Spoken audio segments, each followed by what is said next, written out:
On February 24th, 1971, this 446 barrel Cuda was born. On July 5th, 1981, it was raced, wrecked, and left for dead. The pre-paint work is done on this car. We're assembling the panels for fit. It will then be ready for its final paint and assembly. This is Graveyard Carz. On this episode of Graveyard Carz, work continues on our 1969 Hemi Roadrunner convertible.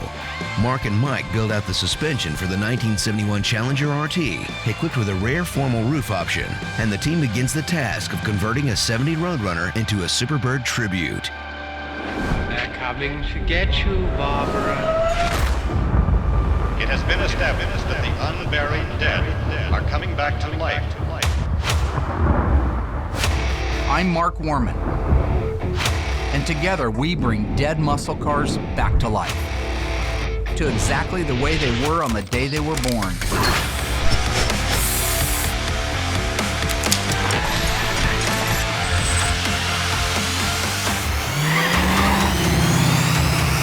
This station will remain on the air day and night. With the pre-paint cured on the Cuda, Mark and Will begin to install the sheet metal and perform the final panel alignment. I think this is a good start right here. Normally I put these on by myself. I'm sure that you do. Pretty strong fella, ain't you? All right. Okay. Dear God. Well, there's no dear God. I need you to open up a little bit and come in a little. Okay. Okay. Open it up a little more, please. I don't know what you're doing. I just, this is kind of like a no type day. He's grouchy. I don't know what the hell has happened. Yeah, cross-threading. I shouldn't be doing this right now. Yeah, I have a lot going on, and I'm a 100-mile-an-hour nightmare, all right? I never look back. I'm always Mach 2 with my hair on fire, okay? Sorry if I can't be subtle at times, but definitely not in a bad mood. Happy. Happier than a pig in Close it a little. It's always a pleasure having Mark out here working with us. Heard through the grapevine that I don't need to be out here. I think it's just taken out of context. Are you glad to have Mark out here helping in the shop? Context. No, I prefer if he didn't come out. Unquote. What part of the context did I get lost in? I was just getting at the point that Sure. you've built such a good team, you're not needed as much out here. I got you. So it was more like a compliment to you. So when you pull it out a little bit, sweet God. The Lord's name in vain machine keeps rolling all over the floor, and that makes me want to strike somebody. Meanwhile, Dave Ray is assembling and installing various components on the 1969 Hemi Roadrunner convertible. We got a whole pallet of parts in from our vendors, just beautiful parts for this 1969 Roadrunner convertible 426 Hemi automatic. Love it when all these parts come in. I get all these beautiful parts. I got a brand new grill. I got my fuel lines, my brake lines. It's like Christmas time here at Graveyard Carz. While these parts trickle in, I just keep putting them on the car. Those parts get detailed, and we just move forward, and it's a really quick process. Next thing you know, you got a Carz driving down the road. Recently, on our Hemi Roadrunner convertible, Will duplicated the appearance of the N96 air grabber option to OE perfection. Then Alyssa and Dave installed it just in time for Mark and the Ghouls to reunite the Roadrunner with its legendary powertrain. First thing I'll be doing is the undercarriage. I'll get all the torsion bars in and my drive line in, but before I do that, I like to put all my fuel lines in. This particular car has a fuel and a vent line, so I got to run both of those down the frame rail, get all the rest of my frame brake lines in, parking brake cables and stuff like that. So I like to get the fuel tank and all that there in. So I just kind of work from the bottom up, and then I'll start building out my firewall, get all the rest of the engine compartment done, and then work on the interior. Convertible top and everything's all in place and functioning, so we get Larry in here to put a top on it, and everything else will go pretty smooth after that.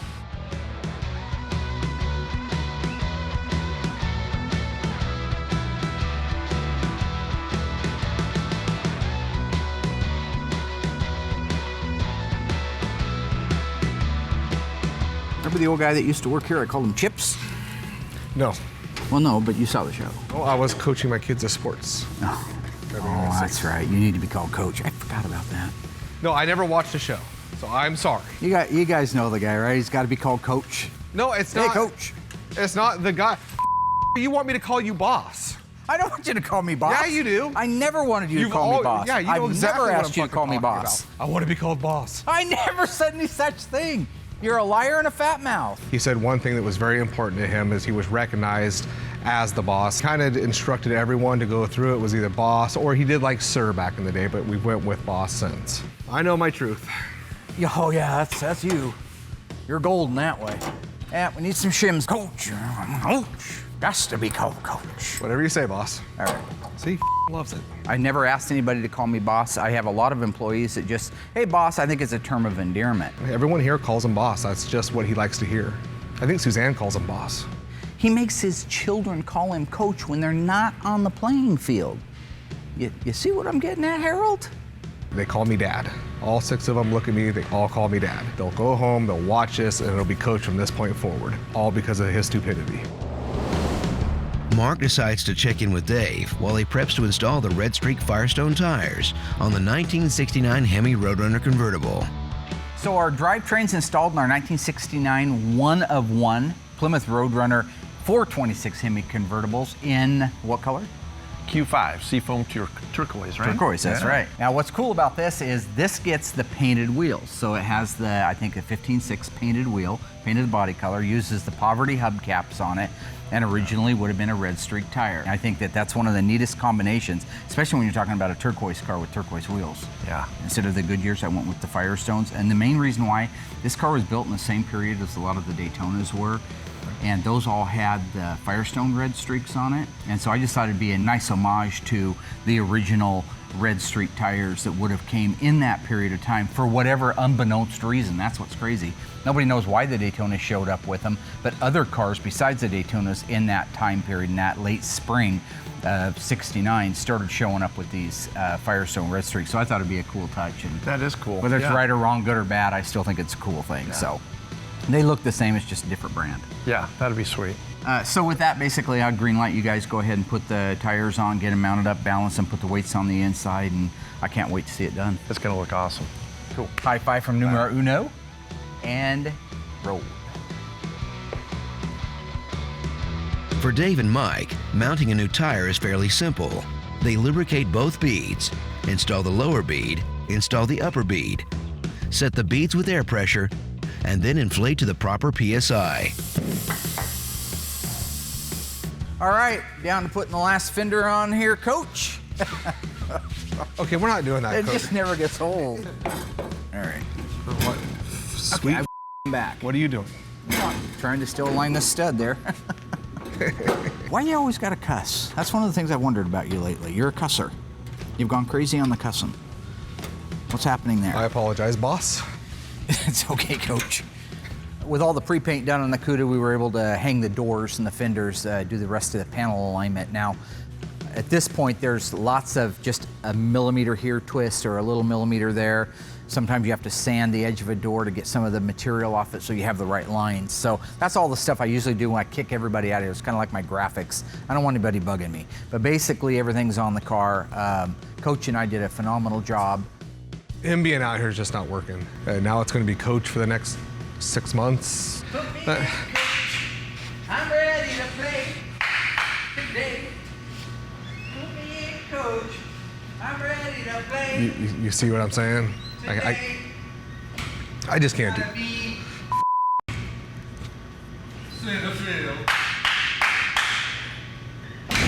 This isn't working.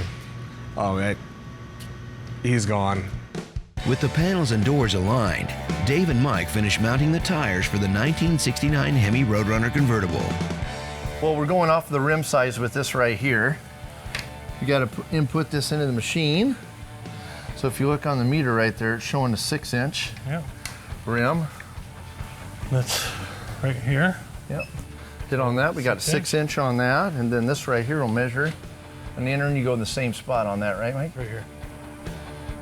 Almost about 9.5, huh? Tire size is a 15. This is a 15-inch, so we're good to go there. It's kind of nice having these computerized jobbers. You just input the stuff and it figures it all out for you. And we're static balancing, so there's no weights on the outside. Yep. You're gonna put the lead weights on the inside, the stick-on weights? Yep. Do the stick-on so the outside of the rim will look nice and clean. Originally, they were a clip-on lead weight that would go on the outside of the wheel, but that's unsightly. And if you are gonna put them on there and you want to be right, you would need NOS ones. Those are a fortune and they're impossible to find.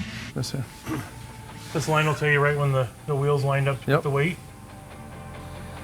Yeah, as soon as it hits on the top there, you just put it right at 12 o'clock and spin her away again there.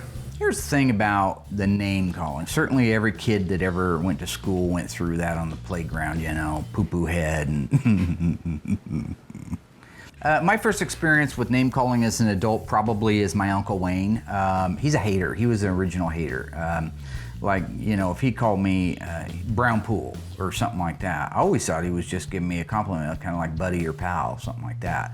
Some of the names that I use even today, you know, like Almond Roken and stuff like that, that was stuff he taught us when we were in our formative years. Hey, boss, did you get that email? Boss? Really? Oh, well, Been talking to him, huh? yeah. Yeah.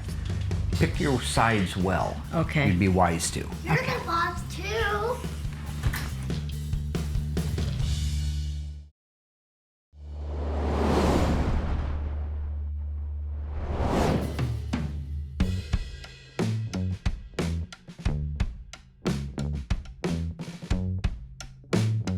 Thanks for coming in today, Dad. I just want to talk to you about the human resources job that you put me in charge of and the meeting. Do you want to come sit a little closer, or? No, that's good. This is fine? I like this. It's very corporate feeling. So basically, my dad's put me in charge of human resources. So he started out by sending me to a seminar to kind of like get me acclimated with some of the things that I might be dealing with. Something that I'm really worried about is name calling. Name calling. Nicknames? Making fun of people? Well, calling anybody by That's something fun. other than their That's name. an endearing thing. That's love. That's my way of sharing that I like somebody. If I just walk past somebody and say, hey, Bill, hey, Fred, I don't like them. No, that's a nice thing to say. Good morning, Mike. Good. Hi, Will. How are you doing today? It's not funny. Reeling it back. Right now we're talking about harassment. Okay. One of the number one things that falls under harassment, name calling. Like, you're not everybody's dad. You're my dad. You know, that might be endearing to me to call me a lamb fry, which it's not. Learn something, you've learned it. And your advice to me is starting next week. No, like, the sooner the better. Okay. People are going to be able to make these complaints? Yeah. Okay. Well, that's unfortunate. We have an application they'll be able to pick up in the office from Vonda. So, meeting adjourned. As you were.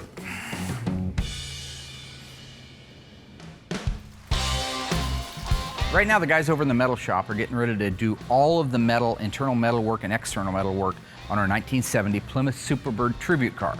The Ghouls have been hired to convert a 1970 Plymouth Roadrunner into a Superbird tribute car. While an original Superbird is based on the Roadrunner body, significant changes had to be made, such as the use of a coronet hood and fenders, an aerodynamic nose cone, flush mount headlights and backlight, and of course, the famous NASCAR-inspired adjustable rear wing. To make the transformation successful, the team will put their skills to the test by utilizing a donor 1970 Roadrunner body. Additionally, our top vendors will be called on to help, and specialized Superbird parts from Winged Warrior Body Parts will be a necessity.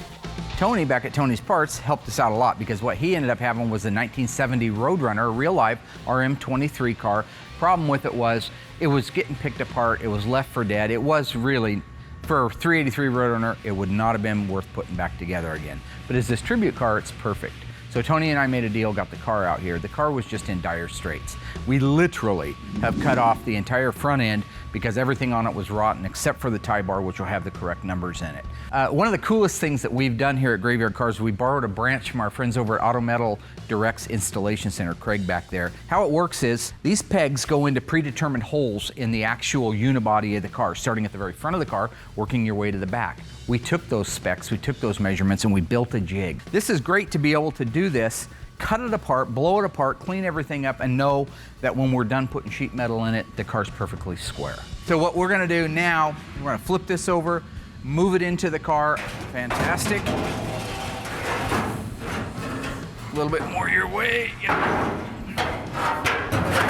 does from here, you can see by my lifting up on the back of it here, he's gonna fit the front to the firewall pinch weld. These two get welded together, this one and this one.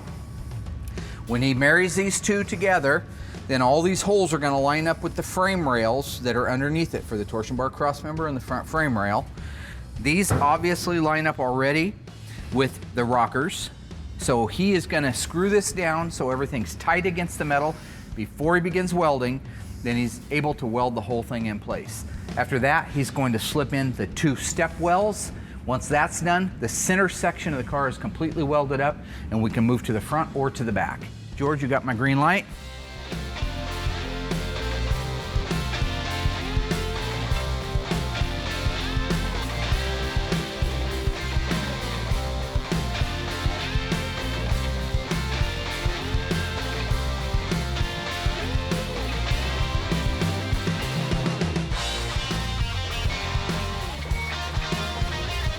Hopefully we got it this time.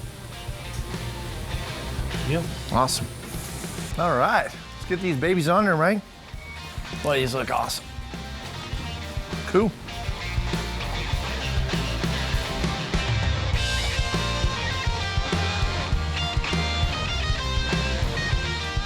Oh, these look amazing. And if we get those dog dish hubcaps on there, say Plymouth Division on them, that's gonna look cool. Yeah, it's nice to have original stuff like that.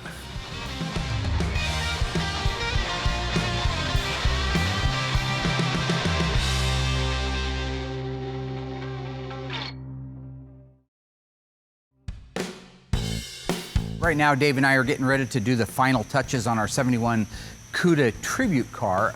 This Winchester Gray 1971 446 barrel, 4-speed, shaker hood tribute Cuda is in its last stages at Graveyard Carz. Beginning life as a 318 automatic, the Ghouls were commissioned to perform just the exterior restoration. The owner is excited to get the vehicle back and perform the final assembly. Then this rare fish can swim the streets. So fast forward to where we are, we're getting ready to install the rear window louvers, the rear spoiler, and then I still have one side of the fish gills left to put on it. Yeah, instructions are really straightforward. I mean, they tell you to find center, going between your package tray there. Then once you find center, you measure out, I think 10 inches on each side, so you got 20 spread. Put in your clips in there. Gotcha. Of these pins, and then you set your louvers right in these bottom sets, and then as soon as it flips down, you just mark your upper holes, and it's a done deal. So I'm gonna we got swap spin ends around with you there. Yep. Okay. And you got a pin there. Let me grab mine. I've got a pin. Yep. More in that range. I'll go from the outside in just for fun, I guess. Okay. That's okay Just for like now. that. Beautiful. Look at that. Then yeah, we flip Those these up. line We'll up get our gorgeous. Look get at our that. little rubber. Here's the original pad. This is the original gasket that goes underneath there. It's a done deal. All right, let's put some screws in it. Yep. We've got our rear louvers on. Everything's buttoned down, fitting the way it's supposed to. They look awesome. Oh, it's beautiful. We're gonna put our Dale Cuda rear spoiler on. In 1970, the spoiler that was available on the Mopar muscle cars was called a GO, G-O, space wing, GO wing. In 71, the Mopar muscle cars, while it looked similar, it was shaped a little bit differently, and it was called a gull, like a seagull wing. This is a 71, so it gets the gull wing. The main difference is on a gull wing, the ends don't tip down. They just come back like almost like a boomerang on both ends a little bit, but it's mostly level. On a go wing in 70, they tip down and back. So it's a subtle difference, but it's very noticeable if you're looking.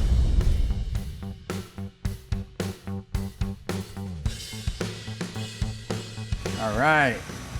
The way these go in their pecking order is the spoiler goes on first.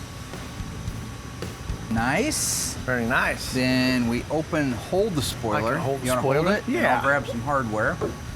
These are really slick. These are a really unique little setup. Again, when you get your right spoiler from the right people, like Dale's, it comes with the right hardware. This is not just a nut, it's obviously a very unique nut. See how this threads up and down? That's gonna set the depth. This little nut is gonna come out past an extra nut that's gonna go onto a bracket. And what that's gonna allow me to do is by pushing it in or backing it off is gonna make the spoiler go high or low into the deck lid. What we want is to be a perfect match. We don't want to suck the deck lid down so it has a sinkhole in it, and we don't want it to raise it up. And let's close it to where it'll set, and Yeah. what do you think? The spoiler and louvers, really easy to put on. I mean, a must for anybody that wants to do it themselves, no problem. I say we put it right there. Right there, You again? got my blessing. All right. Okay, all we have left is the fender gills. We get all of our fender gills and a lot of other parts from our friend Tony at Tony's Parts. Heck yeah. These are beautimous. Take a real nice look at this. Awesomeness. You have your argent silver on the infield, your matte black. A lot of these out there have those features, but they're the wrong colors. They also don't have this outer lip that you see here that has a black. Most always, when Chrysler had chrome in an emblem or a nameplate, they had what they called a shadow. Their emblems have them where the face is shiny, but the sides are black. This is the way they're supposed to be from the factory. This is such a beautiful touch. Such a beautiful touch. The 71 Billboards and Ghouls, just the ultimate. Outrageous. That's what I love about them. So you heard all the craziness about the nicknames, right? Yeah. See, when I was working at a dealership, I mean, they called me Welby, you know, they call me the Kid, you know, one of them called me Iceman and stuff. And The nicknames Mark does is it's funny. I mean, you got to kind of laugh. Mark's just a funny guy, and that's just the way he is. so really, we're done with the car, at least as far as we're supposed to go on it. It's beautiful. We put that awesome looking rear window louver on there, the gull wing. Gull wing's totally cool. The front gills on there with the billboards, Winchester Gray, shaker hood, 6-pack, 4-speed. Doesn't get any more iconic than that. I mean, it's just one bad Cuda.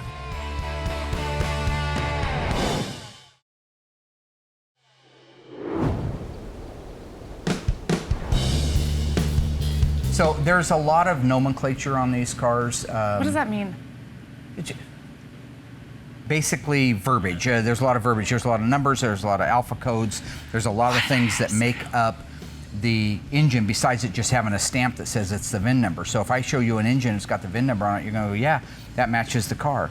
Well, does it? Let's just be sure, because there's things that you need to know. When the engine was assembled, what's the scheduled production date of the car? Those are the things I want to spend time going over with her. So what I want to show you is what to look for on an engine to validate that it is or is not the original engine the car started life with. This engine is supposed to be the original numbers matching engine to a 70 Roadrunner 440 6-barrel 4-speed track pack car. Look at that number, that first set of numbers that's on there. It's an F. 440 HP. And what's the HP stand for? High performance. Okay. What year does the F represent? 70. Yeah, because A would be 65, B would be 66, so on up. This engine is designed to be in a 1970 model car, and the Roadrunner we're talking about is a 1970. See, we got all the B bodies lined up, 71, and then it descends in order. Sorry, it goes downhill in order all the way back over there, and we got A's and B's and C bodies all put together.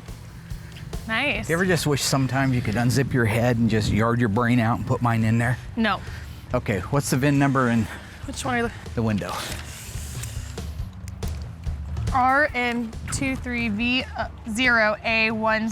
RM23V0A162599. Okay. So we just need the last. How's that match against the one that's on the engine? It matches. This is one of the inspectors stamped his initial on there. P means he's signed off on this. That's what that P stands for. This is a very original tag. They built the engine a week before the car was ready to go. So they didn't have one sitting on the shelf for a month. They knew this car and many others like it were coming down the line, so they said, we got some B11 cars coming up, we need some engines. So they started putting them together. So this makes sense, the VIN makes sense, the tag's original, the dash VIN's original, that is a numbers matching, Mark Warman guaranteed numbers matching engine setup. Are you sure when I was talking about ripping your head open, plucking that brain of yours out and putting mine in there, that's not an option? Absolutely you saw the not. man with two brains, Steve Martin? Nope. He loved the lady's body. So he wanted to kill her and he yard her brain out and put the other lady's brain in it because that way he could have Was that some. made like, how old was I? Was I even born yet? But it turns out she was a bitch. Have you watched any new movies this year? More intricate. 11-4. You know what that means? The month. The 11th month, the 4th day. So we would have to assume that the scheduled production date of the car was November 4th of 1969 or later. The engine could have been put together weeks before the car, but it can never be put together after the car is built. That wouldn't make sense. You can't go back in time to St. Marty McFly, right? Yeah. So 11/4, so we know that that's the scheduled production date. So right there, you'll see it was cast on this date. I gave them all the way from 7/22 of 69 to get this block ready to go in the car. So there's your basic 101. You should be able to walk up and say, do I need to look further based on that pad? Because if that number precedes that scheduled production date of the car, either by the day it was built, or if it's close enough that you have to check the VIN down on the bottom. Which engine are you gonna put in this guy's car? Which one would you put in there? That one, Why? because it's the original. These days, everything's on the fast track at Graveyard Cars. So for example, our 71 Challenger Sassy Grass car that just recently got disassembled has already gone through body and is getting its pre-paint on it. The suspension behind me is what we're getting ready to assemble today. It's for that car. Okay, so one of the things that we're doing now that we didn't used to do was when it come to building our front end kits, we're just calling PST, Performance Suspension Technologies. And the reason for it is because they make the entire kit. The whole thing comes in one. I don't have to call the parts store and say I need, for example, upper control arm bumper stops. So what we're gonna do right now is we're gonna install the upper ball joints into the upper control arm bushings. That's this little jewel here. We'll run these two in. We'll put the cups on them. Once we're done with that, we'll go over to the lower control arms and we start putting those control arm bushings in and we'll build this thing out.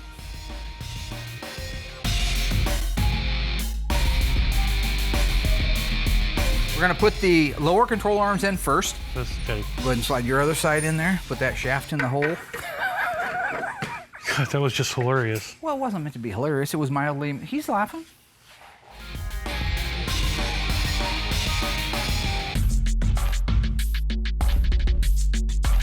You got drum brakes in the back of these cars, always did. All the cars did. They didn't come up with rear disc brakes until the mid-70s on certain models. This is drum brake, but it's also drum on the front. So I don't know if you've ever stopped one of these. If they're the good heavy-duty drums like the 71 Challenger 383 has, they will work right if they're set up right.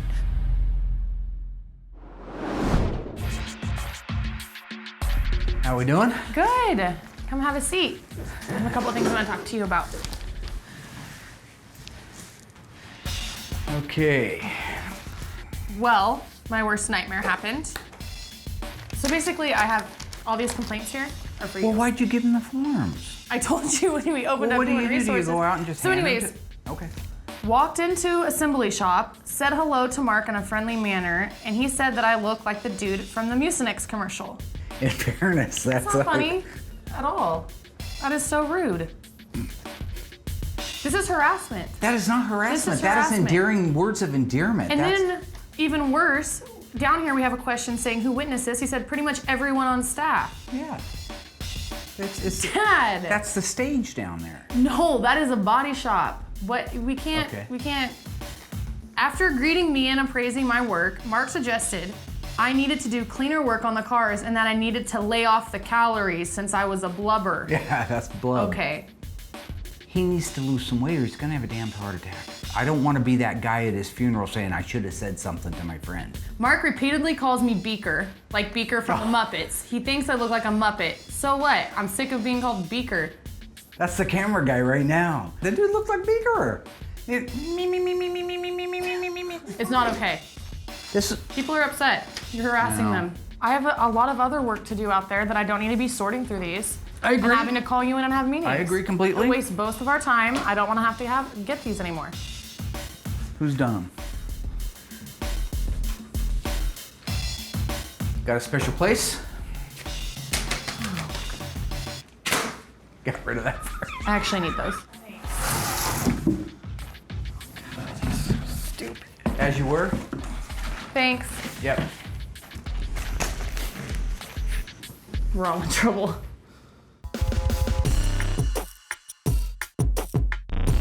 Finished with his meeting, Mark returns to help Mike finish the suspension for the 1971 Challenger. We've got the whole suspension built out except for a couple of things. Right now we're waiting for the steering gear to come back from Firmfield. We send all of our power steering and manual gears out to them. They go through them, rebuild them, rebush them, reseal them. The rest of it's ready to go. Our backing plates are on for our drums. This is the heavy-duty 11-inch drum setup that I was talking about. Now that we have it all together, everything except, again, our steering gear is the only thing we're missing.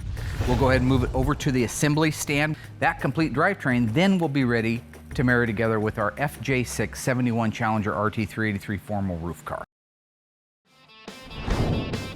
Today I'm rounding up most of the crew. I got Alyssa and Mike and Dave help me put together this 440 engine that we've got. Now, this is kind of exciting. They don't even know what this engine's for. But as we go along with the build, I'll kind of give them some hints and some clues. They probably wouldn't be able to guess in a million years otherwise, but it's something I've wanted to do. We're hoping to go smoothly. Yeah, we should just be able to bolt together, right? Yeah, as long as all our parts and pieces are correct and we have them all, you know, all our bolts mainly. We can rock and roll. Rock and roll. So let's take our main caps off. Alyssa, remember the engine you took apart? Yeah. With the main caps? Okay, each one of these has a number on it. So number 1, 2, 3, 4, and 5. And it always starts at the front of the engine. Alyssa and I have been talking and working on engines and codes here recently, and I thought this would be a great opportunity for her to get her hands dirty and work on the engine, see how the rings go on the piston, see what a good-looking bottom end is, not sexual, a bottom end to the car, you know, like the main bearings and the rod bearings and stuff like that, compared to the one like we tore apart recently. So what's the first step? Like, what are we doing right now? Right now they're putting in the bearings, the main bearings. If you look, there's a hole right there. Oil comes through that hole. If you don't have that hole lined up with the bearing, you won't have oil pressure and oil circulating through that galley. The next thing they're gonna do is set the crankshaft down in there. Then they'll put the main caps on. We'll put grease on it as well. After that, we can put the rear main seal in it. Once that's done, we'll start assembling the pistons and rods into place. Okay. All right. So their green light go now. Did you get all that? Did you grasp it? Yep. Now we're ready to put in pistons and rods. They're all connected together, all right? So he's gonna start with the number 1 and work his way to the back. And now we're gonna put in the pistons? And now he's gonna put in these beautiful new hyper-eutectic pistons. And they're not, what was that, Mike? This is right? It's 4 underneath the 4. These are the same type of pistons that were in it originally? What kind of car is this for? Anyways. Yeah, that is a good question. I know. I'm not sure. I'm not sure. So it could be a number of cars out here. We got so many that take a 440 HP motors. It's a great question, and unfortunately I could tell you, but then I'd have to kill you. But we're still excited about doing it. Yeah. Are you really not gonna tell us what car it's for? I'm gonna working let you on? guess though. Well, let's worry about that in a little bit. I'll give you some clues. All right. You want All right, here you go. You can do this part. Okay, cool. I'm gonna dunk them here, and then we'll put the He's thing gonna on dunk 'em. afterwards. Then you put this on, and it says bottom, so that goes towards the engine. Got your first clue. First clue. Okay. What was the first clue? I'm getting ready to give it to you. Oh, okay. So I'll try this to goes towards the bottom of the. Okay. Squeeze it tight. All up. That's Hang right. on. See, those springs pushing back out is what creates your compression inside of that cylinder. Mini bike. Mini bike. Mini So open it bike. up. There you go.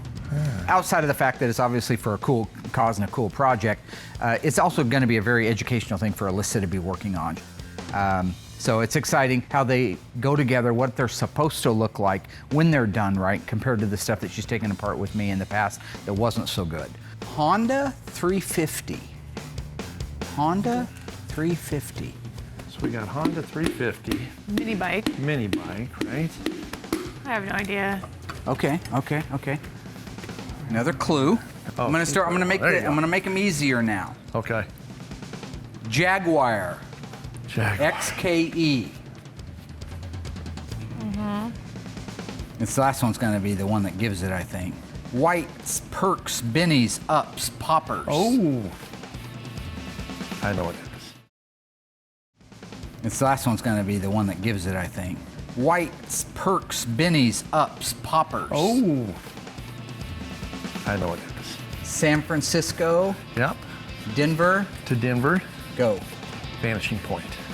This engine is for our Vanishing Point tribute car. We are building a 1970 original Challenger Alpine White, that's EW1, 440 4-barrel 4-speed tribute cars to the original one that they only made 916 of. Mark has been commissioned to build the iconic 1970 Challenger RT 440 Magnum from the 1971 American action movie Vanishing Point. With the engine nearly built out, the next step is to get it installed on the run stand with the goal of firing it up. That's a wrap. Let's roll it over and put some heads on.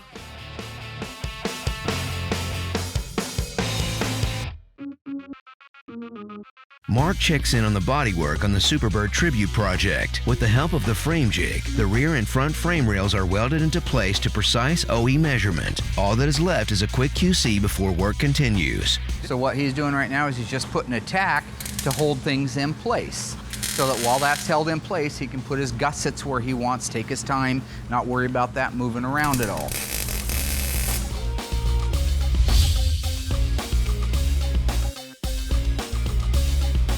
Notice we're doing the exact same thing on the front that we did on the back, except that with the front, looking here, we don't have this panel open like we did in the back. The back is a C-channel frame rail. This is a boxed frame rail. These are designed when this slides into position over that, butt like that, up against the frame rail. That's what he has going over there right now.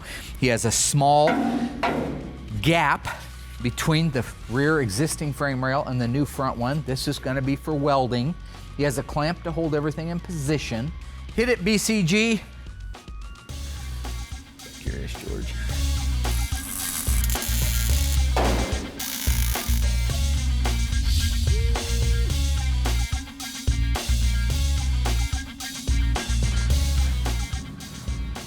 With George, we're getting to a point where he's doing such a phenomenal job. Look at the factory spot welds. He uses our AIM spot welder, but take a look at that. That's exactly that depth, that reach, that pattern. All of that emulates the original look. He's done a phenomenal job. This is beautiful. And what's nice, it's on the frame jig. We know it's square. With the Superbird tribute frame welded into place, Mark can finish building out the 440 Magnum for the Vanishing Point 70 Challenger RT. We lost one of our Ghouls. Alyssa had to do some HR stuff upstairs, which probably means go touch her makeup up. Anyway, she's not going to be here for that, but it's not going to take us long. I'll drag her back down once we get ready to fire it up. I do not believe there's a high and low to these critters other than top. That's it. That one should go there. I'm kind of holding your bottom here, so. Yep, there you go. Cutter, I'm going to get my bolt out of there. Want to grab a bolt or two? Yeah. I don't like that, Dave, when you come here holding my bottom.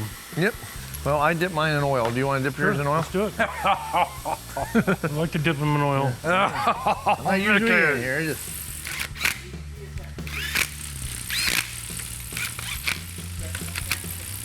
So there you go. That's where that one goes. They'll torque it down. The spark plug wires, as they come off of this, will come down, wind through here, and go back and feed the other spark plug wires. After I get this on, as soon as Mr. Dave gives me the word, I'll get the other valve cover ready.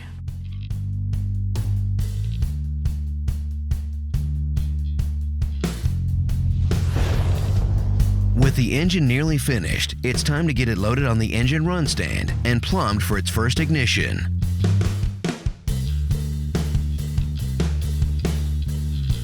So we have our 440 for the Vanishing Point Challenger completely assembled. So right now, we're ready to fire it up. I'm rounding everybody up, including Alyssa. And of course, you'll notice in the background that my friend Cue Ball Morton's back there. The original nipples, that's what we used to call him. What do you think, ready? Yeah, I'm ready. I want to hear it. Stop me up, Mick Jagger used to sing. Mickey, you do the honors. Do the. I'm introducing you. That's. Oh, got a little something going. Oh, look at that.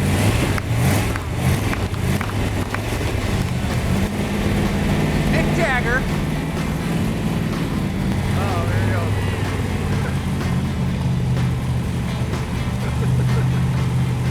Oh, Mark's dancing is Mark's dancing. I mean, he gets a kick out. He loves it. Every time a motor fires up, it's like his cue to turn on the, the dance moves. So this time here it was, of course, the Rolling Stones, Start Me Up. You got to have Mark's dancing. That's Mark. When a motor starts, he's going to dance. That's just the way it goes. Our 440 fired right up. Sounds beautiful. We have no leaks, no drips, no errors, so that's awesome. Again, the engine run stand takes all the guesswork out of it, all the potential having to take it back off later. That's beautiful. beautiful. That's like how we'll wrap it. I'm most excited about this engine because it's going, of course, in our Vanishing Point Kowalski car, which I've wanted to do forever. So it was great when a customer came along and said, I'll fund it, because it's a perfect world for me, yeah. I get to do everything. that sounds good. Sounds like great. Just Good response. So now with the engine running, we're going to move it over to one of the K members and start building out the suspension for it. Get the transmission in here. We're putting a 6-speed in it with an overdrive. Get it all built out. Meanwhile, the Challenger has already been disassembled and we're getting ready to send it over to the Dipper. As soon as it gets back, it's a beautiful body. It's going to go really fast. We'll call Auto Metal Direct, get our fenders and our doors for it. That thing will go together like a breeze. Graveyard Carz, baby. History in reverse. Now he's looking for somebody to drive this car back from Denver to San Francisco in 15 hours. I'll do it. You'll do it, right? Some Yep. ups, whites, bennies, perks, poppers, snappers, whatever they're called. What did they say? Spills and thrills and Yeah, but- handful of pills? Yeah, and the problem is you're too old for that. So what you'd have to have is a bunch of mochas. And since you're lactose intolerant, you'll be crapping your pants the entire way. No, they have almond milk now. Did not know that. Now that the 440 Magnum is running, it's time to load up the completed 1971 Winchester Gray Tribute Cuda to be delivered to its eager owner. The gentleman lives up in Portland, just outside of Portland, so we're going to deliver it to him in our Trailers Plus trailer. I mean, I hate to see these cars go. I mean, they're awesome to look at every day. When one goes, another one comes in. So it's always nice to see one go because I'll have something else coming in. With the Winchester Gray Tribute Cuda on its way home, the Ghouls reflect on their week. Dave continued the assembly on the 1969 Hemi Roadrunner convertible. Mark and Mike built out the suspension to the 1971 Challenger RT. Mark revealed that the team has been commissioned to make the legendary 1970 Challenger RT 440 Magnum from Vanishing Point, and the team began the task of converting a 70 Roadrunner into a Superbird tribute. Mr. D? Working on, buddy. I think putting Alyssa in charge of human resources was the right answer, no question about it. Being HR manager this week was a huge waste of my time. Just want to thank you. You do awesome work for me. Thanks, Bob. Thank you. Sending her to Portland, the seminars has proven to be very informational as well. Driving to Portland for the conference was a waste of my time. Pulling my dad in here to talk to him about it was a waste of my time.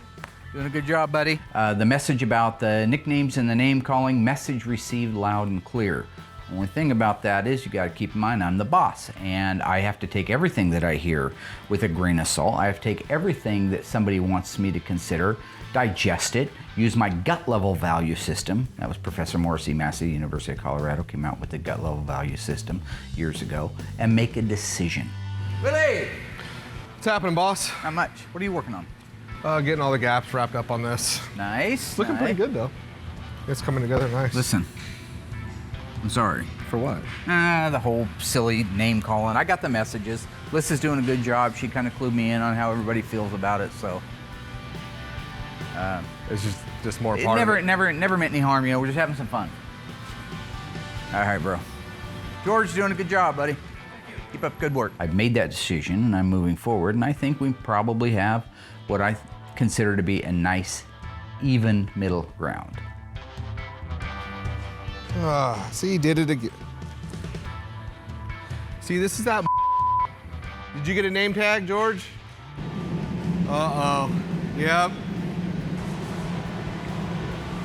Keep digging. His solution to calling people names was instead make them name tags and make it like an official. So I think that ultimately we've got a handle on this and we've made the right decision. I have no idea how that solves any problems. I mean, I feel like that just made it 10 times worse. You know, special filing cabinet.